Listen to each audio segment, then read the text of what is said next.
Have you felt completely locked out of the housing market lately? I mean, who hasn't, right?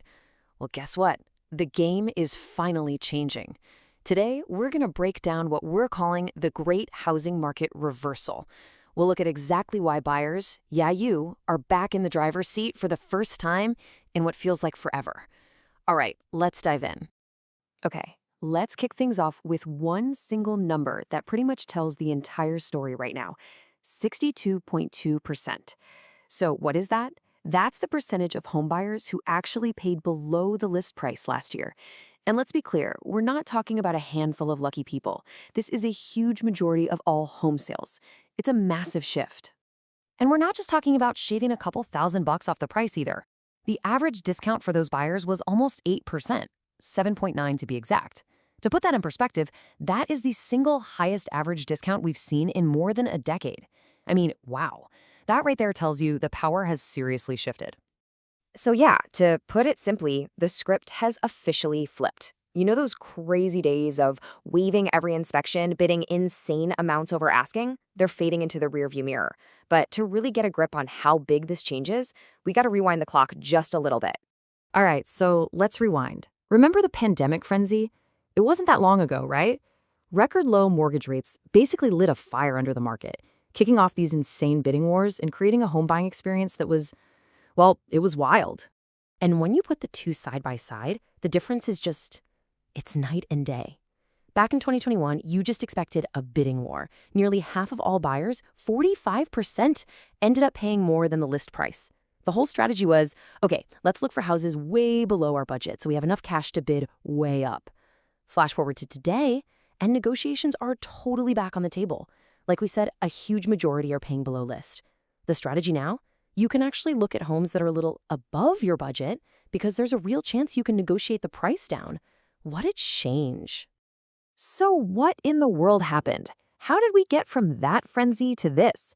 Why do buyers suddenly have all this power? Let's really dig into the mechanics of this shift. You know, Redfin's chief economist, Daryl Fairweather, really put it perfectly. She explained that in this market, buyers are the ones who ultimately set the price. Think about it from the seller's perspective. They get a reasonable offer, even if it's below asking. What are their options? They can take it, or they can just keep waiting and waiting, or pull their house off the market altogether. The pressure is on them now. And the biggest driver behind all of this? It boils down to one thing: the affordability squeeze. I mean, mortgage rates have just been stubbornly high, right? And at the exact same time, most people's paychecks haven't kept up with those crazy home prices. So you get this 1-2 punch that just crushes a buyer's purchasing power. The results? There are fewer offers out there, which means sellers have to be more flexible. And look, this isn't just some abstract economic theory. This is something people are really feeling. A recent survey found that a staggering 92% of Americans, I mean, that's almost everyone, believes housing affordability is a real problem. That financial pressure is absolutely real, and it's what's forcing this huge change in the market. Okay, so now that we know why the market has changed, the big question is, what do you do about it? How do you actually use this to your advantage as a buyer? Because the old rules, they just don't apply. It's time for a whole new playbook. So we've put together a simple 3-step strategy to help you make the most of this new market. Step 1, you gotta watch the days on market. Step 2, seriously, go look at some homes that are listed a little bit above your budget. And step 3, and this one is absolutely critical, you have to know what's happening in your local area. All right, let's dig into that first step. Days on market, or DOM. This little number is your new best friend. Seriously. Why? Because it's like a secret window into the seller's mindset. It tells you how motivated they are. Basically, the experts are saying that once a home has been on the market for more than 2 weeks, the seller starts to get a little antsy. And that means they're way more likely to be open to an offer that's below their asking price. So if you find a place you love and see it's been listed for, say, 20 or 30 days, that's not a red flag anymore. That is a giant green light that says, hey, come negotiate with me. Okay, and that brings us to step 3, knowing your local market. This is so important because housing is not a one-size-fits-all kind of deal. It's hyper-local. Just look at this. In a place like West Palm Beach in Florida, buyers are landing these massive discounts, over 10%. But then you go over to San Francisco or San Jose, and buyers are still paying over the asking price. It's a tale of two completely different markets. So what's the big takeaway here? National headlines are a good starting point. They give you the general vibe, but the real data, the stuff that actually matters for your search, that's local. All right, so this is the new reality.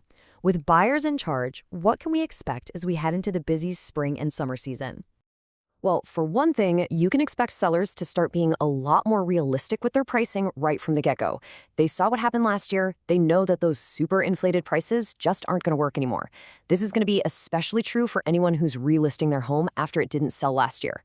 But let's not get ahead of ourselves. The core problem, that fundamental affordability challenge, it's still there. High rates and high prices are still a huge hurdle for a lot of people. And all of this leaves us with one final, really big question to chew on. This power shift back to the buyer, it's huge, there's no doubt about it. But is this just a temporary blip, a small correction? Or could this be the catalyst? Could this be the pressure that finally forces the entire housing market to face up to and maybe, just maybe, start to solve its massive long-term affordability crisis? Definitely something to think about.